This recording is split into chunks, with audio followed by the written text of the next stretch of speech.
442페이지 주택임대차 보호법인데 하기 전에 오늘 시험 본 거 한번 보도록 하겠습니다. 1번 문제 간략하게 해설되어 있으니까 여러분들 공부하시고 1번의 기억은 자격 취소는 교부한 시도의사가 한다는 이야기죠. 그래서 서울시에서 자격증 받았으니까 서울시장이 취소하는 거 맞습니다.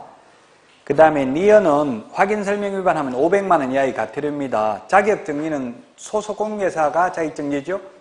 지금 개업공개사라고 했으니까 니은은 기출문제입니다. 1번은 틀렸고 디귿은 부정한 망부로 등록하면 업무정지가 아니라 절대적 등록 취소입니다.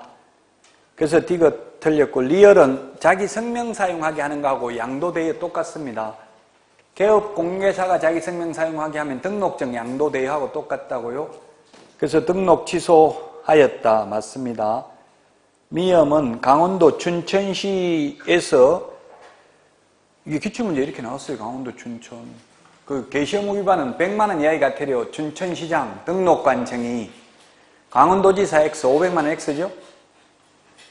2번이 답입니다. 기억, 리얼 두 개가 답이고요.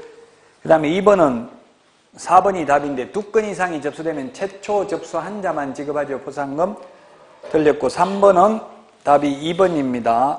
1번은 강화되는 지역이 아니라 완화되는 지역. 그 다음에 3번은 7일, 15일 반대로 했죠. 70주파, 7일 이상 공고, 15일간 열람. 4번은 축소, 해제는 즉시 효력 발생하고 재지정은 처음 지정했을 때만 5일 후에 효력이 발생하죠. 틀렸고 5번은 축소하여야 합니다. 해제 지정 사유가 없어졌다고 인정되는 경우에는. 그 다음에 4번은 기억은 거짓 부정하는 망으로 등록 3년에 3천만 원, 니은은 유사명칭 1년 이하의 진역이나 1천만 원 이하의 벌금. 기억, 니은 틀렸습니다. 나머지 맞죠? 5번이 답이고요. 그 다음에 5번은 틀린 것을 했는데 답은 3번입니다. 허가구역 지정 당시 기준면적을 초과하는 토지이나 허가구역 지정 후 해당 토지가 분할되어 기준면적 이하로 된 경우 분할 후 최초 거래는 허가 대상입니다. 그래서 3번이 틀렸습니다. 자, 그 다음에 6번은 3번이 답인데 우리나라에서 전속 중개계약이 주로 이용되고 있는 거 아니죠? 일반 중개계약이 이용되고 있고요. 7번 틀린 것 답 2번입니다. 암기 프린터 55번에 19번, 20번에 있는데 19번, 20번에 있죠? 55번에 일반 허가구역에서는 2년 이하의 지정이나 100분의 30에 상당하는 금액 이하의 벌금이고 외국인 토지 취득 특례에 의해서 군사기지 및 군사시설 보호구역 군문자야 있었죠? 거기에서 외국인 특례에서 허가받지 않는 경우 2년 이하의 징역이나 2천만 원 이하의 벌금입니다. 그래서 2천만 원이 아니고 여기는 외국인 특례라는 말 없잖아요. 2년 이하의 징역이나 100분의 30에 상당하는 금액 개별 공시지가 암기 프린트 55번에 19번이 적용된다고 여기에는 19번, 20번 구분해야 됩니다. 7번에 2번이고요. 8번은 답 4번입니다. 암기 프린트 47번에 자진 신고해도 면제 감경되지 않는 것 세 가지를 규정하고 있죠. 그래서 60일 이내 미신고해도 미신고한 경우는 자진 신고해도 면제 감경해주지 않는다. 그 다음에 9번은 답이 3번인데 등록관청이 실시하는 게 아니라 실무교육은 시도지사가 실시합니다. 10번에는 옳은 것은 답 5번입니다. 주거 18, 상노미 200, 녹차 티 100. 그 다음에 농지, 기타 250, 기농한 임백천 이렇게 해서 기타 250, 농지 500, 임야천. 답 5번입니다. 기출문제입니다. 공법, 과거 공법 기출문제입니다. 10번에 5번. 11번은 답이 3번입니다. 1번은 시도이사가 아니라 둘 이상의 시도에 걸치는 경우는 장관. 2번은 주택이 아니고 토지, 투기거래가 성행해야 되죠. 3번이 맞고요. 4번은 의견청취는 재지정만 의견청취합니다. 그 다음에 5번은 지정권자인 장관 또는 시도지사가 공고하고 5일 후에 효력이 발생합니다. 그래서 3번이 답이고 12번은 옳은 것은 했는데 1번은 시도지사 허가받는 게 아니라 허가권자는 시장군수구청장이죠. 허가구역 지정권자가 장관 또는 시도지사이고요. 그래서 1번 틀렸고 2번은 주거 18, 180제곱미터. 그래서 틀렸고 3번은 민원 처리에 관한 법률에 의한 민원 처리 기간 내에 즉 15일 이내에 허가 처분, 불허가 처분 사유 통지, 선매 협의 사실 통지 셋 중에 하나를 안 하면 그 다음날 허가받은 것으로 본다. 그래서 틀렸고 4번은 부정한 망고로 허가받으면 2년 이하의 징역이나 100분의 30에 상당하는 금액 이하의 벌금입니다. 5번이 정답이고요. 13번은 답 5번입니다. 농지 외의 토지가 공익사업용으로 수용된 자로서 수용된 날로부터 3년 이내에 그 허가구역 안에 위치한 종전 토지 가격 초과가 아니고 이하 토지 취득하는 경우 허가받을 수 있습니다. 그래서 5번이 답이고요. 14번은 옳은 것은 1번은 5년 동안이 아니라 5년 이내, 2번은 7일이 아니고 5일 후에 효력 발생, 3번은 종전가액 이하여야 합니다. 관계없이, 취득가액과 관계없이 X고요. 4번이 정답이고요. 5번은 무상이 아니고 유상계약이나 예약의 경우 허가받습니다. 그래서 4번이 답이고요. 뒤에 해설 있죠? 해설 보고 공부를 더 하셔야 돼요. 이거 자세하게 설명하려면 이것만 설명해도 2시간 걸려요. 할 수가 없어요. 지금 자세하게는. 15번에 제가 기출문제를 몇 번 했는데 계속 안 가져온 분이 계시니까 그 부담 할 수가 없어요. 안 가져오신 분들이 있어서. 그래서 이거는 다 가지고 있으니까 지금 이거 하는 거예요. 15번에 옳은 것은 했는데 답 1번입니다. 1개월이라는 표현이 5번 나오죠. 토지거래 허가에서 그 45번에 있나요? 암기 프린트 45번에 4번 이의신청, 5번 매수청구, 6번 선매협의 완료, 14번 선매협의 완료 조서 제출, 15번 선매자 지정 통지 소유자에게 해야 되는 거 모두 1월이죠. 암기 프린트 45번에 1월이 5개나 나온다고 토지거래 허가와 관련해서. 그 다음에 35번에 숫자 30일에 보면 장사 등에 관한 법률은 30일이 4개 나와요. 3번 장사 등에 관한 법률상 매장 신고 4후 30일 이내, 5번 개인묘지 설치 신고 4후 30일 이내, 6번 개인묘지 30제곱미터 초과할 수 없다. 8번 개인자인장지 조성 신고 4후 30일 이내. 그래서 30일, 1월 이런 걸 좀 구분하시라고요. 그래서 15번에 1번이 맞고요. 그 다음에 2번은 이 신청을 받은 시장군수구청장은 시군구 도시계획심의위원회 심의를 거쳐서 그 처리 결과를 신청인에게 알려야 되지 1개월 이내에 알려야 된다는 말은 없습니다. 3번 1개월 이내에 시장군수구청장에게 매수 청구할 수 있습니다. 4번 매수 청구를 받은 기관은 관청은 국가, 지자체, 한국토지주택공사뿐만 아니라 공공기관, 공공단체 중에서 또 지정할 수 있습니다. 그래서 이 한국토지주택공사 중에서 지정해야 된다는 X입니다. 그 다음에 불허가 처분 매수가격은 감정가격이 아니라 공시지가, 선매가격은 감정가격이죠. 자, 여기까지 하고 142페이지 꼭 좀 오늘 이거 15문제 정확하게, 저도 시험을 봤기 때문에 시험 점수 안 나온 거, 제가 공법 시험 보기 한 달 전까지 모의고사 보니까 7개만 17.5점 받았어요. 7문제 맞아가지고 한 달 만에 100점 받았는데 계속 문제 모의고사 풀어보고 왜 틀리는지 일일이 책도 안 봤어요. 법조문 찾아가서 봤어요. 그러니까 40문제 푸는데 하루 종일 걸리더라고요. 10시간 걸리더라고요. 40문제 다 보는데, 찾는데. 처음에는 10시간 걸리다가 자꾸 시간이 줄어들죠. 이제 아는 게 자꾸 나오니까. 자꾸 보다 보니까 계속 모의고사 10회분 보니까 중복되는 게 반 이상이 중복되더라고요. 나왔던 게 또 나온다고 비슷하게. 그래서 지금 마찬가지 15문제 이것만 정확하게 찾아가지고 법조문, 법제처 국가법령정보센터 있잖아요. 거기 들어가 보는 게 가장 정확해요. 제 스고노트도 틀릴 수 있어요. 모든 책은 다 오타가 있을 수 있죠. 그래서 시간은 오래 걸리지만 가장 오래 기억 남는 거는 법제처 국가법령정보센터 들어가서 직접 법조문을 확인해보는 습관을 기르는 게 오래 기억에 남아요. 2차 과목은 리갈 마인드를 요하는 건 아니잖아요. 법적 사고력을 요하는 건 아니죠. 아까 뭐 재산세 20만 원인 거 일시불로 내는 거 이런 거는 뭐 20만 원이 왜 20만 원인지 그 법적인 지식이 있어야 되는 거 아니잖아요. 2차 과목이 대체로 그래요, 특징이. 그래서 계속 듣고 잊어먹고 반복하고 고통받으면 시험 보는 날은 가슴 벅찬 희열을 느낀다고. 그 중간에 고통을 못 참고 짜증나서 2차 포기해야 되겠다.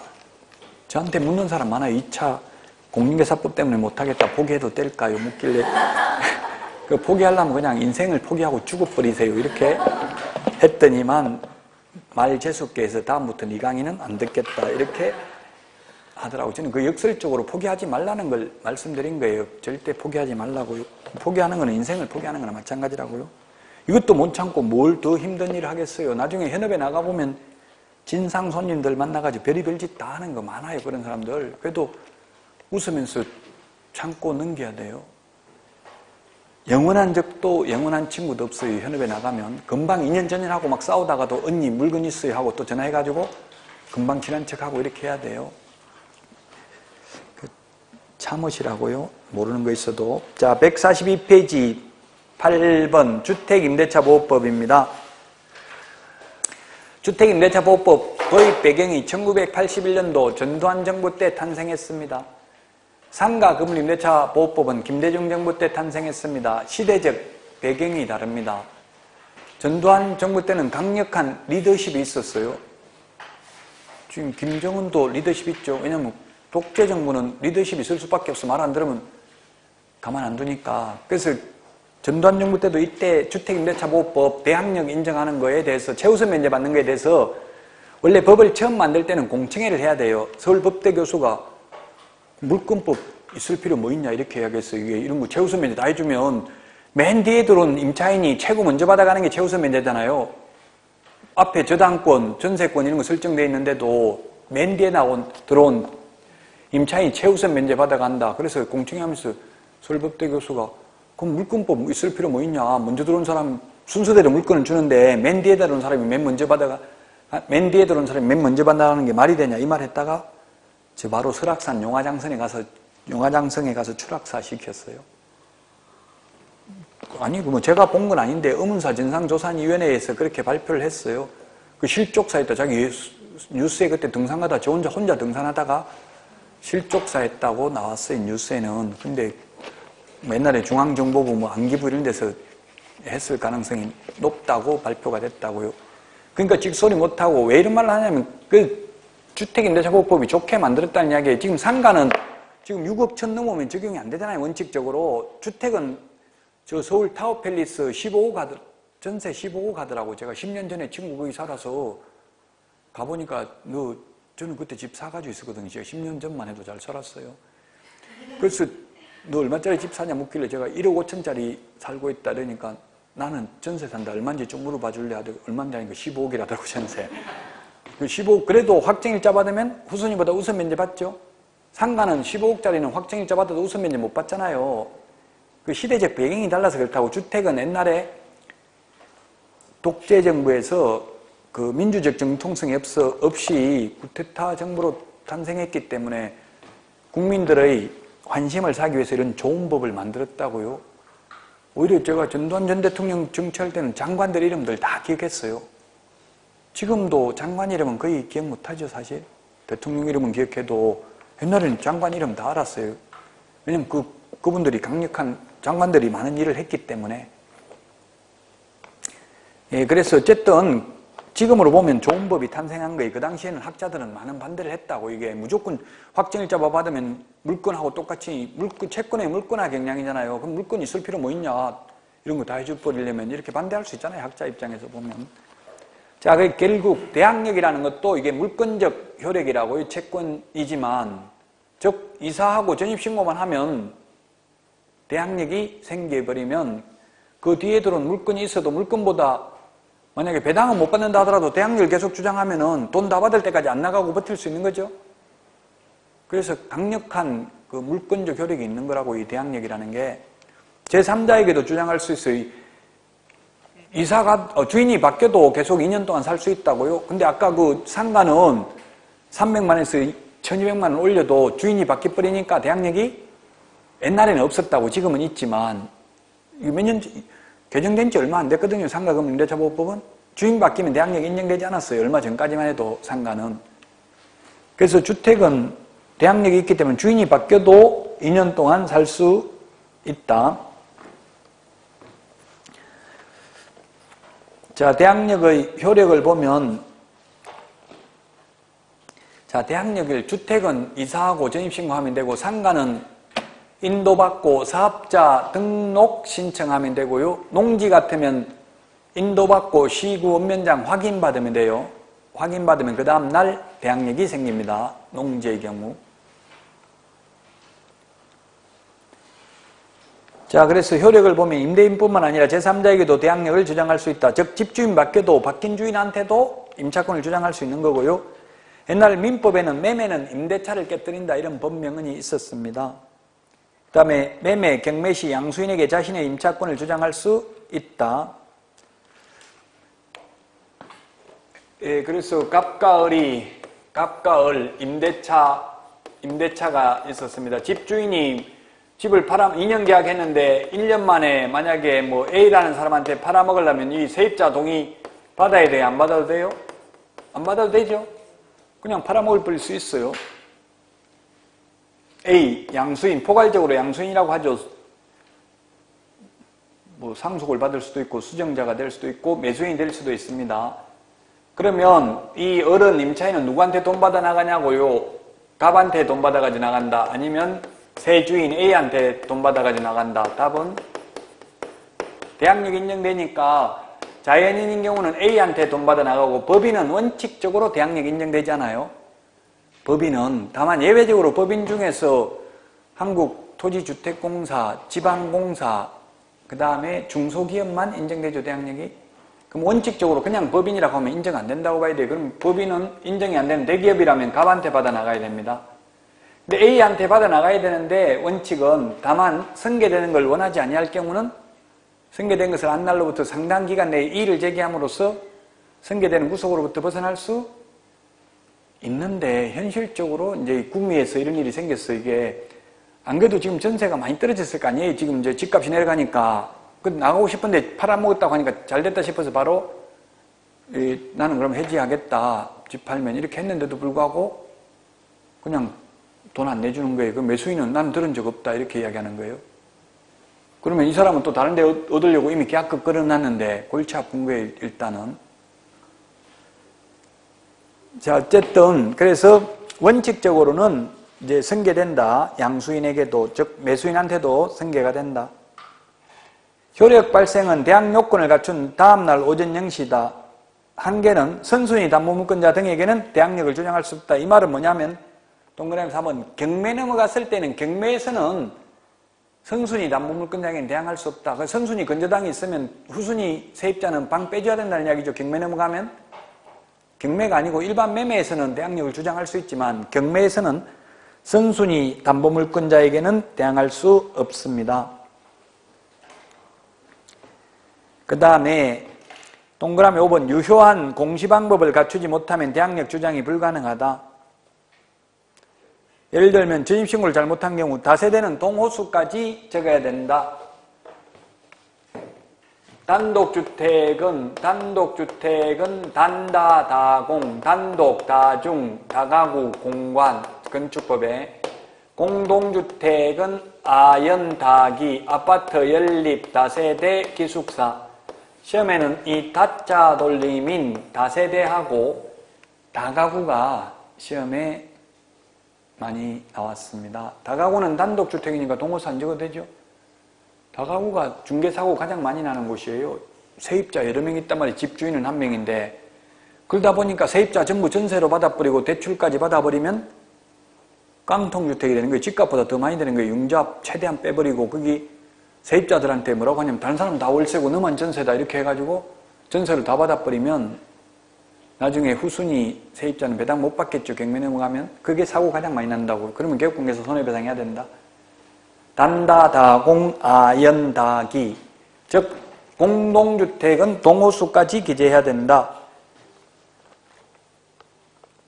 다가구를 다세대로 용도 변경 시 동호수 기재해서 재진입 신고를 해야 된다. 그리고 대항력은 행사할 때까지 디귿에 지속되어야 한다. 배우자 등 가족만 전입신고한 경우 대항력 인정된다. 그 다음에 가족의 주민등록을 남기고 임차인만 일시적으로 주민등록을 이전해도 대항력은 인정된다. 예, 대항력 인정하는 사례들입니다. 자, 그 다음에 우선변제입니다. 우선변제는 대항력 플러스 확정일자 받으면 동그라미 2번 경매, 공매시, 임차주택, 대지를 포함한 환가대금, 환가대금이란 현금화한 금액을 말하죠. 현금화한 금액에서 후순위 권리자 그 밖의 채권자보다 우선하여 자신의 임차보증금 전액을 우선면제 받을 수 있다. 효력발생, 우선면제 효력발생은 모두 갖춘 날입니다. 요건을 모두 갖춘 날, 우선면제 요건을 모두 갖춘 것 날이 되겠고요. 자, 선 대항 요건을 갖추고 후 확정일자를 받으면 확정일자 받은 당일, 선 확정일자 받고 후 대항 요건을 갖추면 대항 요건을 갖춘 이 길이란 다음 날을 말합니다. 자, 이게 동그라미 3번.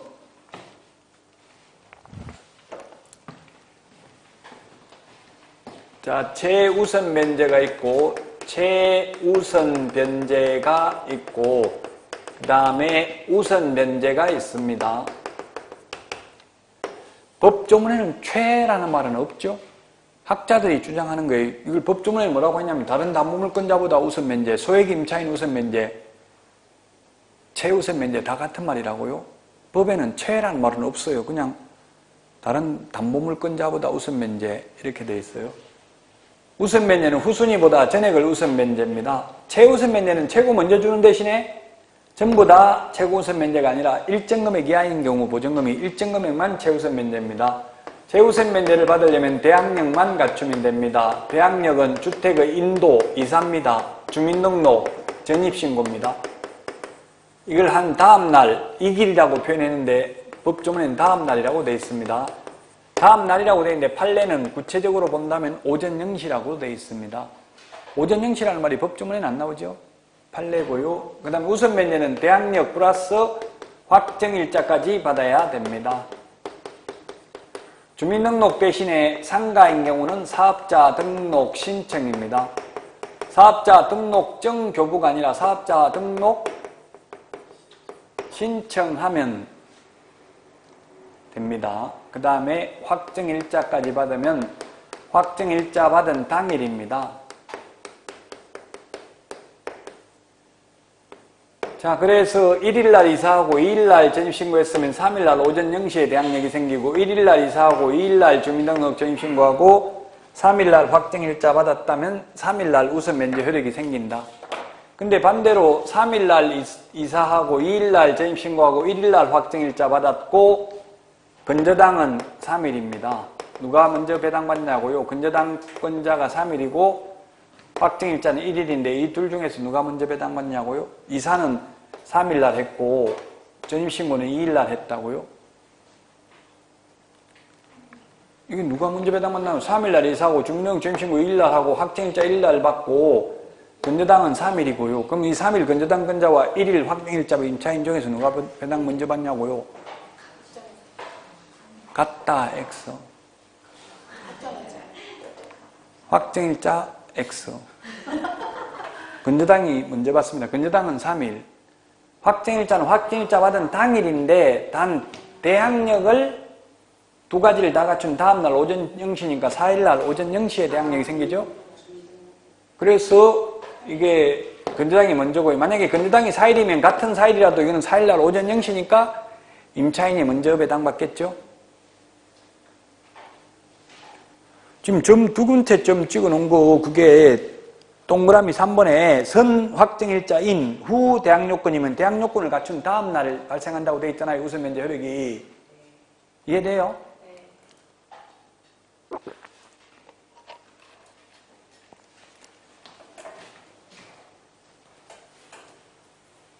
동순이 되는 거는 어떻게 동순이 되냐면 요거하고 1일날 이사하고 2일날 주민등록 전입신고하고 3일날 확정일자 받고 건저당이 3일이면 이 건저당권자와 확정일자 임차권자는 동순위 안 분배당이죠? 같은 3일이잖아요. 대항력을 먼저 갖추고 있으면. 그렇죠?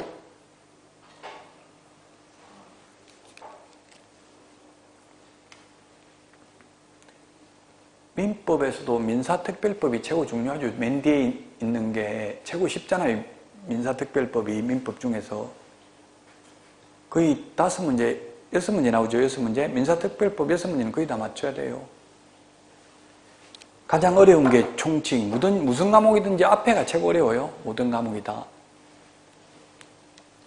자, 최우선 면제 받는 금액은 서울인 경우에 최우선 면제, 서울인 경우에는 얼마입니까? 보증금이 1억 이하인 경우 나누기 3을 해서 100만원 단위로 절상을 해서 3,400만원까지, 과밀억제권역은 8천만원 이하인 경우 나누기 3을 해서 100만원 단위로 절상을 하면 1,700만원 맞아요?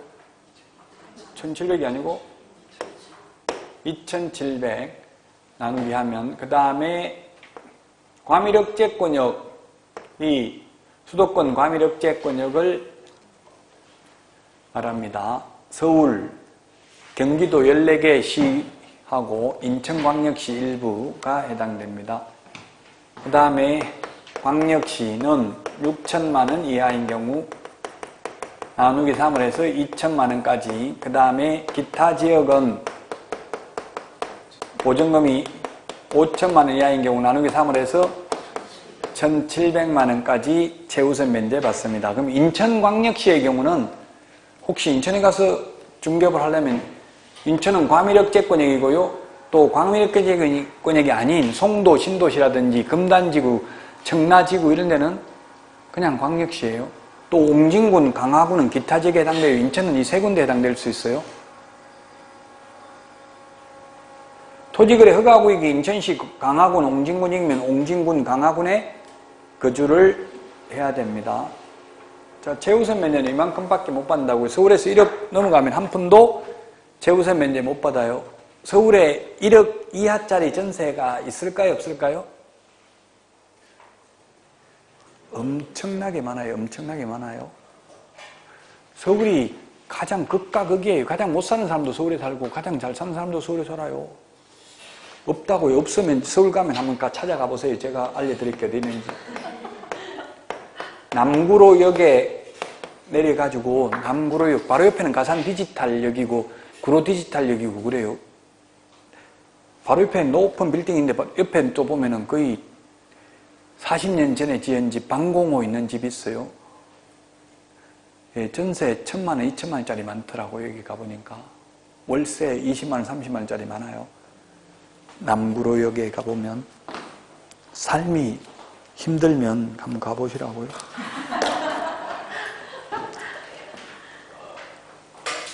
자, 그래서 다시 거기 그러면은 142페이지 동그라미 4번 우선 면제권 구비 시한은 경매 신청 기입 등기 전까지 전입신고는 해야 됩니다. 경매 신청 기입 등기 전까지 대항력을 갖춰야 됩니다.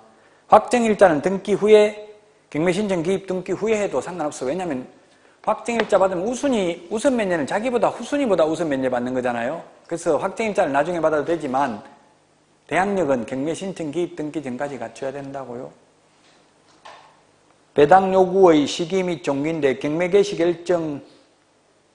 결정일로부터 첫 매각 기일 이전의 날 배당 요구의 종기를 정하면 그날까지 배당 요구 종기까지 배당 요구를 해야 됩니다. 7번 대항력과 우선 면제 임차인이 배당 요구하였으나 만족하지 못한 경우는 대항력 상실하지 않는다. 자, 그래서 뒤에 이제 경매감에 나오는데 만약에 1순위가 임차인이고요. 1순위가 임차인, 2순위가 건저당 있으면 이 건저당권자가 만약에 이 최선순위 임차인이었어요. 경매를 신청했는데 이 임차인은 대항력만 갖추고 있고 확정일자를 안 받았어요. 확정일자 받았다면 후순위보다 전액을 먼저 받겠죠? 대항력만 갖추고 있으면 예를 들어서 서울에서 1억이 넘어가 버리면 한 번도 최우선 면제 못 받잖아요. 대항력만 갖추고 있고 우선 면제권이 없으면 이 사람부터 다 받고 나머지를 받다 보면 다 배당을 못 받을 수도 있겠죠? 그래서 이런 게 있었어요. 1억이었는데 임차인이 만약에 이건 최우선 면제 범위가 아니라고 보이고 가령 1억이었는데 실제 배당은 옛날에 1억이니까 그 당시는 최우선 면제 못 받는 거였어요. 1억이었는데 실제 배당을 6천만 원 받았어요. 6천만 원. 근데 적법하게 사법고시 시험에 나왔다고요. 적법하게 배당을 받았더라면 7천만 원 배당을 받을 수 있었는데 집행관이 배당표를 잘못 작성해가지고 1천만 원 덜 받았어요. 그럼 6천만 원 받았다면 전액을 변제받을 때까지는 대항력을 주장할 수 있다. 그러면 4천만 원 더 받을 때까지 대항력 주장할 수 있다. 3천만 원 더 받을 때까지 대항력을 주장할 수 있다. 이게 사법고시에 나왔다고요. 답은 얼마 더 받을 때까지 대항력 주장할 수 있을까요? 4천만 원? 4천? 답은 3천만 원이었어요. 3천만 원. 그럼 1천만 원 손해본 것은 후순위 권리자를 상대로 부당이득 반환 청구 소송을 제기하여 돌려받는 것은 변론을 하고 매수인에게는 적법하게 배당받았을 금액을 뺀 나머지 금액을 배당받을 때까지만 대항력을 주장할 수 있다. 이렇게 대항력을 주장하는 경우에도 동시행 항변권을 행사하는 경우에도 전부 다 차임 상당의 부당이득은 반환해야 되죠. 공짜로 있을 수 있는 건 아니죠.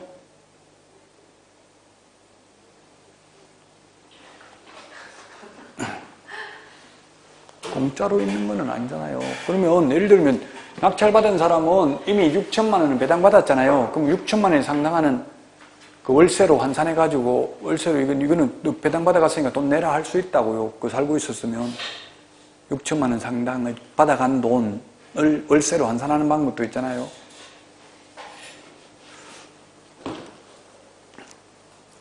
자, 그 다음에 8번 경매 신청 확정일자를 받았다 하더라도 우선 면제권은 있지만 경매 신청권은 없다. 또 민법에서 유치권은 경매 신청권은 있지만 우선 면제권은 없죠. 유치권은 경매 신청권은 있는데 우선 면제권은 없고 반대로 이거 확정일자 임차인은 이미 경매 신청권은 없다고요. 확정일자 받았는데 보증금 안 내준다고 그냥 경매 넘길 수는 없고 꼭 넘기려면 다시 집행권원을 받아야 되냐. 임차보증금 반환 청구 소송해가지고 승소 판결문에 의해서 강제경매는 신청할 수 있지만 전세권처럼 임의경매 신청권은 없다 이 말이에요. 그러나 우선면제권은 있고 유치권은 경매 신청권은 있는데 우선면제권은 또 없다고요. 우선면제권은 없지만 유치권은 또 강력한 우선면제적 효력은 있죠. 유치권도. 돈 다 못 받으면 계속 유치권을 행사할 수 있으니까. 9번 배당금을 수령하기 위해서는 목적물을 매수인에게 인도해야 된다. 예, 배당 받는 것과 명도하는 게 원래는 동시행 관계에 있습니다. 근데 현실적으로는 동시행을 거의 못하죠. 명도 확인서를 가져가야 배당금을 줘요, 사실은. 그러면 명도 확인서 써달라고 하면은 명도도 안 했는데 어떻게 써주냐 이러면 돈 받아야 어디 다른 데 가서 방을 얻을 거 아니냐. 일단 좀 써달라 이렇게 해놓고 써주면 또 거품 물고 들어놓고 이사 못 간다고 이런 게 많아요, 옛날에는.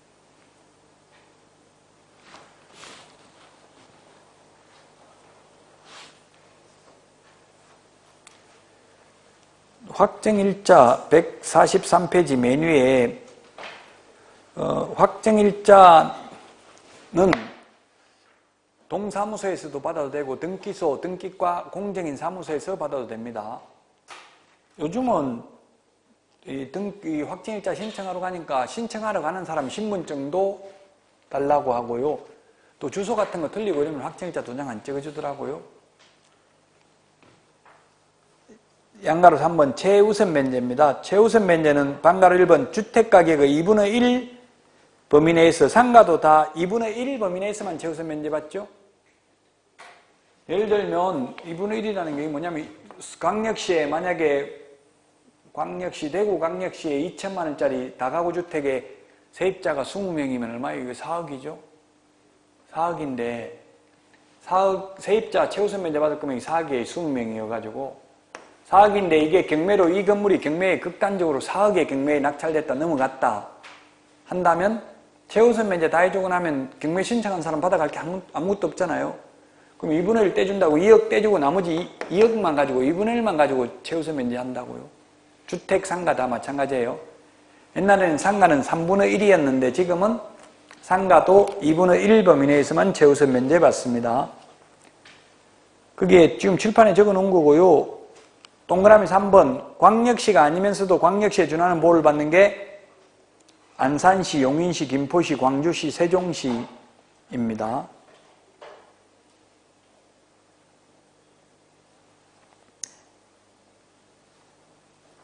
그게 가로 안에 수도권 정비계획법에 따른 과밀억제권역에 포함되는 지역과 군지역은 제외한다. 이 말은 인천광역시는 광역시라도 부평구 이런 데는 제외되고요. 과밀억제권역에 들어가니까 옹진군, 강화군은 또 기타 지역에 들어가니까 제외한다 이 말이에요. 다소의 소액임차인입니다. 맨 밑에 보면은 동그라미 3번 하나의 주택에 임차인 2인 이상이고 이들이 그 주택에서 가정공동생활을 하는 경우 이들의 1인의 임차인으로 봐 이들의 각 보증금을 합산한다. 맨 밑에 동그라미 3번. 자, 그러면 서울에서 조그마한 아파트 방이 방 2개짜리가 전세가 즉 임차보증금 2억이에요. 2억. 그러니까 부부가 따로따로 방 한 칸씩 임대차 계약 체결할 수도 있는 거죠. 이렇게 1억 임대차 계약을 체결했다고 따로따로 가정공동생활을 하면서 가정공동생활을 하는지 안 하는지 그 판단을 우리한테 묻는 시험은 안 나와요. 한다 안 한다 전제하에서 낸다고요.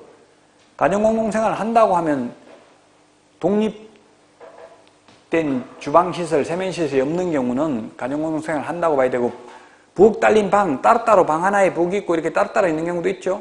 그런 경우는 가정공동생활을 안 한다고 볼 수도 있겠죠. 자, 어쨌든 가정공동생활을 아파트 뭐 20평, 15평 이런 건 가정공동생활을 한다고 봐야 되겠죠. 가정공동생활을 하면 최우선 면제 얼마 받냐고요? 한 사람 몫인 3,400밖에 못 받는다. 각각 3,400씩 해가지고 두 개 합하면 6,800만 원 받는다. 답이 뭐냐고요? 이 말은 한 푼도 못 받는다는 이야기입니다. 두 사람의 보증금을 맨 마지막에 보세요. 143. 두 사람의 보증금을 합산해서 하나의 보증금으로 본다. 이 말은 1억 합산해가지고 2억으로 본다. 이 말이 한 사람이 2억 한 걸로 잔머리 굴려도 소용없다고 부부가 그 최우선 면제 받으려고 이렇게 따로따로 분리해도 두 사람 합해서 하나의 보증금으로 본다. 그럼 2억으로 본다. 이 말이에요. 그래서 최우선 면제 한 푼도 못 받는다. 가정공동생활을 하는 경우에는 (144페이지입니다) 그 소액임차인 최우선 면제 받는 거 칠판에 적어놨고요. 시행일 전 담보물권 취득자에게는 종전규정을 적용한다.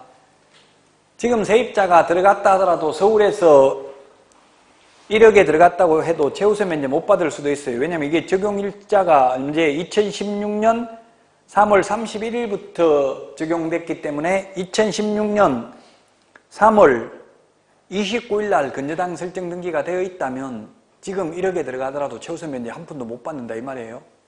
시행일 전 담보물권 취득자에게는 종전 규정, 그 당시 규정을 적용한다. 소액임차인 규정을.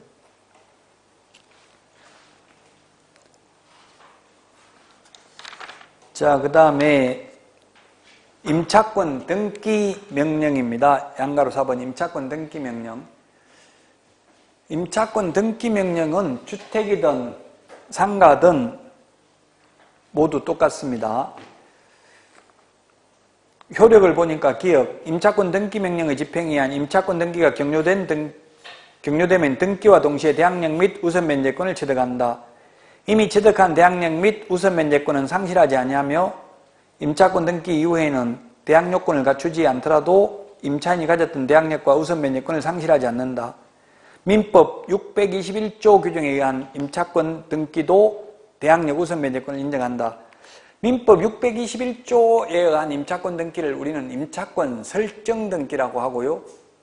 지금 하고 있는 등기는 임차권 등기 명령에 의한 등기라고 합니다. 이 임차권 등기 명령에 의한 등기는 반드시 임대차 기간이 끝나도 주인이 보증금을 돌려주지 않는 경우에만 할 수 있습니다. 계약 기간 중에는 불가능해요. 근데 민법 621조, 즉 임차권 설정 등기는 계약 기간 중에라도 가능하죠. 당사자 합의가 되면. 그래서 합의에 의한 등기든 명령에 의한 등기든 등기를 하게 되면 그 효과는 똑같다고요. 둘 다 대항력을 취득하고 우수면제권 취득하는 거 똑같다고요. 그래서 계약기간 끝나도 주인 돈 안 돌려주면 꼭 다른 데 이미 입주는 해야 되고 이러면 이사를 갈 수밖에 없잖아요. 그럴 때는 명령에 의한 등기를 해놓고 가야만 보증금을 떼이지 않고 돌려받을 수 있습니다.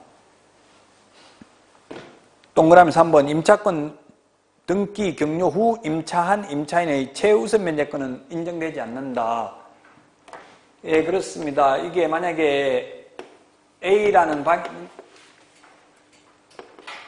A가 임차권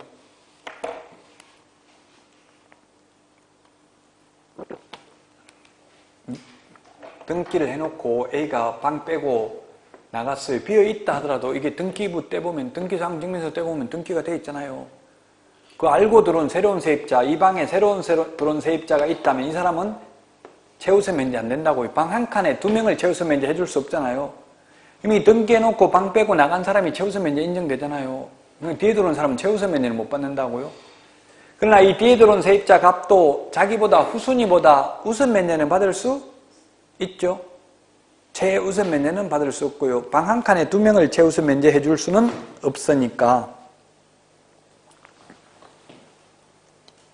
그 다음에 4번의 신청 절차는 임차주택 소재지 관할 지방법원, 지원, 시군법원에 신청한다. 등기 비용은 임대인에게 청구할 수 있다.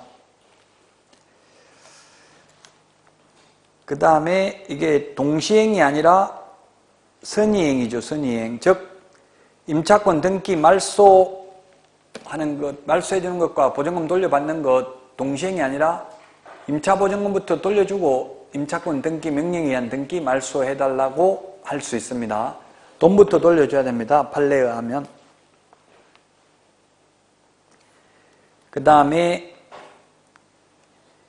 기억해 보니까 주택임대차 기간의 정함이 없거나 2년 미만으로 정한 임대차는 그 기간을 2년으로 본다. 임차인은 2년 미만의 유효함을 주장할 수 있다. 그 다음에 니은 보증금 정액 청구는 20분의 1 범위 내에서만 가능하다. 정액 청구 상한선이 있는 게 주택임대차, 상가임대차, 그 다음에 전세권 상한선이 있어요. 20분의 1, 5%인데 지상권하고 민법 임대차는 상한선이 없죠. 지상권도 지료 정액 청구할 수 있죠. 최단기 존속기간, 존속기간을 그러면 한번 보면 존속기간도 비교해서 봐야 되겠죠. 존속기간. 최단기 존속기간, 지금 주택, 상가,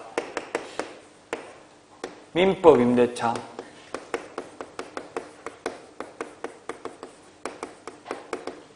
농지 임대차, 전세권, 지상권. 최장기 존속기간은 임대차는 전부 삭제됐습니다. 옛날에 20년 있었는데 지금 없어졌죠? 최장기는 없고요. 주택은 최단기는 몇 년? 2년. 상가는 최단기가 1년. 민법 임대차는 최장기, 최단기 모두 없습니다. 농지 임대차는 최단기가 3년, 최장기는 없고요. 전세권은 건물에 대해서 최단기는 1년, 최장기는 10년. 최장기는 10년.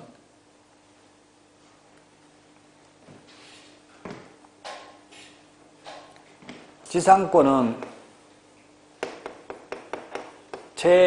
지상권은 최단기만 있고 최장기는 없습니다. 장기는 존속기간이 없다. 규정이 영구무한이 가능하다. 최단기는 경고한 건물 30년, 목조 건물 15년, 공작물 5년이죠. 이 최단기 존속기간은 편면적 강행 규정입니다. 그래서 임차인이 원해서 1년 계약 체결했으면 임차인은 1년의 유효함을 주장할 수 있다. 그래서 세입자 입장에서는 가급적이면 짧게 하는 게 좋죠. 왜냐면 1년에도 2년 살 수 있고 2년에도 2년 살 수 있는데 2년 했다가 1년 만에 나간다고 하면 원래 남은 1년간 차임을 지급해야 돼요. 원칙은. 그러니까 짧게 하는 게 더 바람직하다. 이런 판례가 있어요. 연수교육 하다 보니까 현업에 있는 교육공사들 질문 많이 하는 게 보통 원룸 같은 거, 오피스텔 이런 건 1년 계약 많이 하죠. 원룸은 주로 1년 많이 하더라고요. 무보증 원룸 1년 계약 체결했어요. 근데 묵시적 갱신이 됐어요. 아무 말 안 해가지고 임대차 기간 만료 전 6월에서 1월 사이. 이건 말할 필요도, 말해봐야 소용없잖아요. 말했다 하더라도 어차피 2년은 보장받는 거니까 세입자 입장에서는.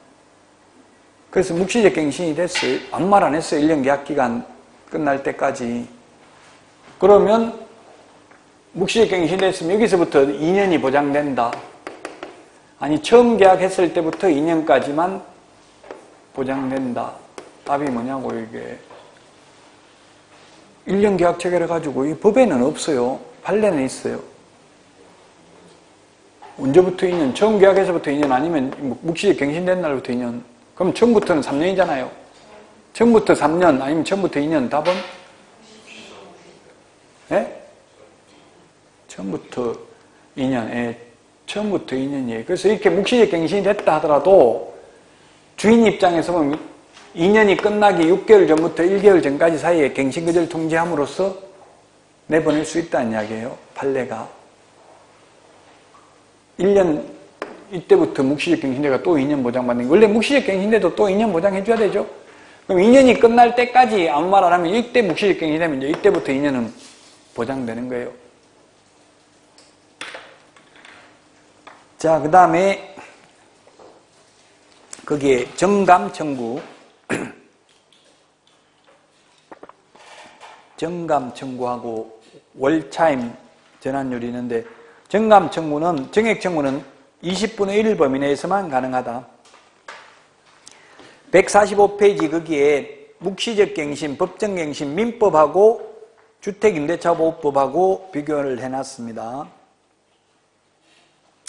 민법은 보니까 계약기간 만료 후 임차인이 임차물을 계속 사용 수익하고 있고 임대인이 상당 기간 내에 이재개하지 않는 경우 묵시적 갱신이 되며 전 임대차와 동일한 조건으로 다시 계약한 것으로 보고 기간의 약정은 없는 것으로 본다. 그래서 언제든지 해지가 가능한데 해지 통고 후 임대인이 해지 통고하면 6개월 후 효력이 발생하고 지금 민법 보고 있어요. 임차인이 해지 통고하면 1개월 후 효력이 발생한다. 근데 주택임대차는 임대인의 경우 임대차 기간 만료 전 6월에서 1월 사이 임차인은 계약기간 만료 1개월 전까지 갱신거절 통지 안 하면 묵시적 갱신이 되고요. 묵시적 갱신이 되면 전 임대차와 동일한 조건으로 계약한 것으로 보고 기간의 약정은 없는 것으로 본다. 최소 2년 기간이 묵시적 갱신인데도 또 2년 보장해 줘야 된다. 그리고 언제든지 임차인은 해지 가능하고요. 해지 통고 후 3개월이 지나면 효력 발생한다. 상가도 마찬가지죠. 3개월 지나면 효력 발생합니다. 그 다음에 2개의 차임액에 달하도록 연체하거나 그 밖의 임차인으로서의 의무를 현저히 위반한 경우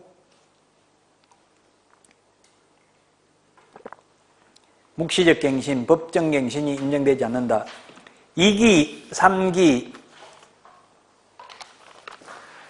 그 책 보니까 그런 거 있더라고요. 배째라 임차인 뭐 이런 책도 있더라고요. 그 뭐 주인들 괴롭히는 그 방법 나와 있어요. 2기의 차임, 3기의 차임 연체하려면 그 뭐 한 달 월세가 100만 원, 200만 원 연체해야 되잖아요. 200만 원 연체하는 게 아니라 90만 원 주고 10만 원 연체시키고 뭐 예를 들면 이런 식으로 조금씩 한 반만 주고 반만 연체시키고 그러면 그 2기가 아니잖아요. 이 2달 월세액에 해당돼요. 한 달 월세가 100만 원, 200만 원 연체돼야 돼요. 200만 원 안 되게 만드는 거예요. 그러면서 계속 괴롭히고 돈 다 안 주고 조금씩 남기고 이렇게 하더라고요. 그 열받게 만들어가지고 배째라 하고 이런 게 있더라고요. 그 뭐 묵시적 갱신 안 되면 또 뭐 2년 버티고 살 수 있잖아요. 예를 들면. 그 묵시적 갱신되면 주인들 뭐 문서로 이런 거 잘 보내고 안 하잖아요. 그 내용 증명 보내고 이렇게. 그러면 못 들었다, 뱉어라 하고 또 2년 더 살고 뭐 이렇게 버티는 방법. 책이 있어요. 뱉어라 임차인. 그런 책이 있더라고요. 책 제목이 적나라하죠.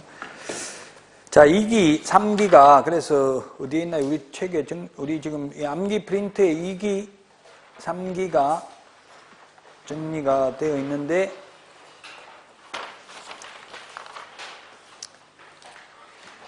어디 있어요? 2기, 3기.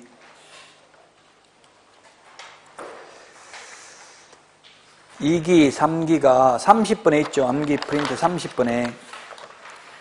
암기 프린트 30번에 맨 밑에 보니까 2기의 차임액을 연체한 때에는 민법 임대차 계약 해지할 수 있고 주택 임대차 해지할 수 있고 3번 주택 임대차 법정갱신 미적용 이렇게 돼 있죠. 2기. 3기는 상가 계약갱신 요건을 거절할 수 있고요. 계약갱신 요구를 거절할 수 있고 상가 임대차 해지 사유고요. 상가 권리금 회수 기에 인정 안 해줘도 됩니다. 3기의 차임액을 연체하면 석 달 월세액에 해당되는 거죠. 이거 중요하죠. 3기의 차임액 2기 30번.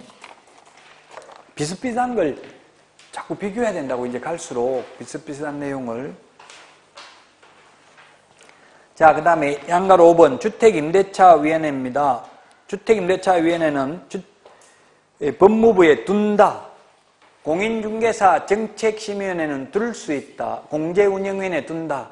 주택임대차 분쟁조정위원회는 대한법률구조공단 지부에 둔다. 주택임대차위원회, 주택임대차 분쟁조정위원회는 시도에는 둘 수 있다. 그 밑에 양가로 6번에 있습니다. 그 다음에 그 동그라미 2번 위원회는 위원장 1명을 포함하여 9명 이상 15명 이하의 위원으로 구성된다.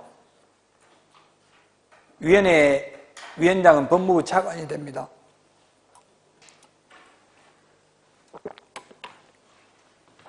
이는 숫자 9명, 15명인데 공인중개사 정책심의위원회는 7인 이상 11인 이하, 공제운영위원회는 19명 이하, 주택임대차 분쟁조정위원회는 5명 이상 30명 이하입니다. 숫자. 법무부 차관이고 공인중개사 정책심의위원회 위원장은 국토교통부 제1차관, 그 다음에 공제운영위원회 위원장은 호선, 상호간의 선출입니다. 위원회 4개가 있어요. 주택임대차위원회, 주택임대차분쟁조정위원회, 공제운영위원회, 공인중개사 정책심의위원회 4개의 위원회를 비교하는 것을 정리하셔야만 되겠습니다. 자, 오늘 여기까지 하고요. 이제 다음 주에 상가 건물 임대차 보호법부터 지금 이제 남은 부분이 중요합니다. 상가 건물 임대차 경공매 매수 신청들이 장사 등에 관한 법률 등이 남아 있습니다. 다음 주에 뵙고 여기서 마치도록 하겠습니다. 수고하셨습니다.